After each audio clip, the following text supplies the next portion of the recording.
కానీ కులం ఇంత సమస్యగా మారుతుంది అని నేను కల్లో కూడా కలగనలేదు. అందరికీ నమస్కారం. ఇంకా ఆలస్యం చేయకుండా అమ్ము నెక్స్ట్ పేజ్ లో ఏం రాసుకుందో చెప్తాను, వినేయండి. ఈ పేజ్ మీకు బెటర్ గా అర్థం అవ్వాలంటే దీని ముందున్న వీడియోలో ఒకసారి చూసేయండి. క్లాస్ కి కూడా వెళ్ళాలనిపించలేదు. ఇంటికి వెళితే అప్పుడే వచ్చావే అంటారేమో అని టైం అయ్యే వరకు లైబ్రరీలో కూర్చొని వచ్చా. మనసంతా చాలా భారంగా ఉంది. ఎన్నో ఊహించిన నేను ఇలా జరిగితే ఎలా అని ఊహించినందుకేమో మొత్తం బ్లాంక్ గా అనిపిస్తుంది. నేను మీ ముందుకొచ్చి మీతో చెప్పాలని ఎదురు చూసిన సందర్భం మీరు నాకు తెలిపే సందర్భంగా మారనుందా? ఎలా రియాక్ట్ అవ్వాలి ఏమో. కలలు కంటూ మీపై మనసు పడ్డ కనిపించని మనసు కోసం కళ్ళ ముందు కనిపిస్తున్న కుటుంబాన్ని కాదనుకోమనాలా? కానీ కులం ఇంత సమస్యగా మారుతుంది అని నేను కల్లో కూడా కలగనలేదు. అయినా ఒకే ఆహారపు అలవాట్లు, ఒకే విధి విధానాలు ఉన్న 3 కులాల మధ్యనైనా ఈ అడ్డుగోడలు లేకుండా ఉంటే బాగుండేదేమో. నిజమే కదా.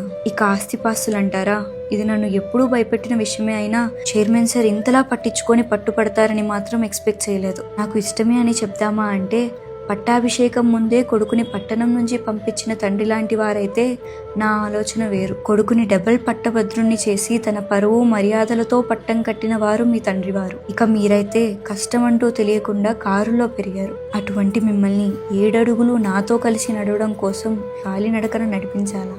చాలా టఫ్ సిచ్యువేషన్. మీకోసం ఎంత కష్టమైనా ఇష్టంగా తీసుకుంటా, కానీ మీకు కష్టం కలిగిస్తుందంటే ఆ ఇష్టం కూడా చాలా కష్టంగా ఉంది స్వామి.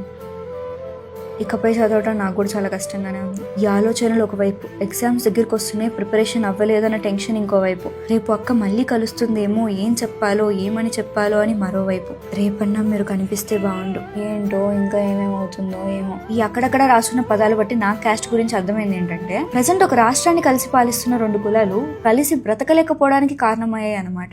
ఇంకా ఎన్నాళ్ళు మీరది మేమిది అనుకుంటూ కంచెలు వేసుకొని బతికేస్తారో.